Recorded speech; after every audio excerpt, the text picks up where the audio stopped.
رزق کے تنگی کے کچھ اسباب بھی ہیں، اور جن میں سب سے پہلا سبب یہی ہے کہ ہم نے اپنے رب کی دہلیز کو چھوڑ دیا ہے۔ جس دہلیز پر رزق بانٹا جاتا ہے اس دہلیز سے ہم دور ہو گئے ہیں۔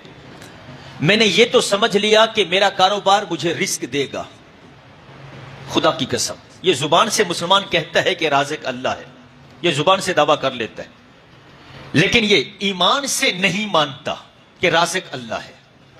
اگر ایمان سے رازق رب کو مانتا ہوتا تو جب اس کا حکم آتا ہے حی علی الصلاۃ، تو پھر یہ رزق کے اڈے پر نہ بیٹھا جاتا، رازق کی دہلیز پر آ جاتا کہ اب میرے رب کا حکم آ گیا ہے، اب میرے رب نے مجھے بلا لیا ہے۔ تو یہ کاروبار میں رزق ڈھونڈتا ہے، یہ 100% سوچ اس نے رکھی ہوتی ہے کہ میں کام کروں گا تو رزق ملے گا، میں یہاں ٹائم دوں گا تو رزق ملے گا، میں ادھر چلا گیا تو اتنے گاہک مڑ کے چلے جائیں گے، کیا بنے گا؟ ابھی پہلی بھی قریب آ گیا، کرایہ بھی دینا ہے۔ صاحب جو پورا مہینہ کام کر کے کرایہ نہیں بنا تو کبھی بیٹھ کے سوچ تو صحیح، یہ 1-2-4 دن کے اندر نمازیں برباد کر کے تیرا کرایہ بن جائے گا؟ تجھے شرم بھی نہیں ہے یہ سوچتے ہوئے؟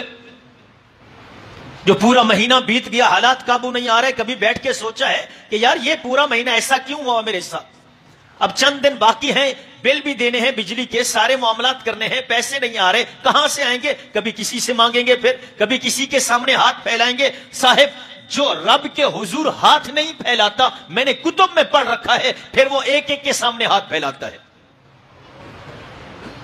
جو رب سے نہیں مانگتا پھر وہ سب سے مانگنے لگ جاتا ہے، اور جو رب سے مانگنے والا بن جائے، خدا کی قسم رب پھر کسی سے مانگنے کا اسے نہیں چھوڑتا، وہ کسی کے سامنے جا کے مانگے۔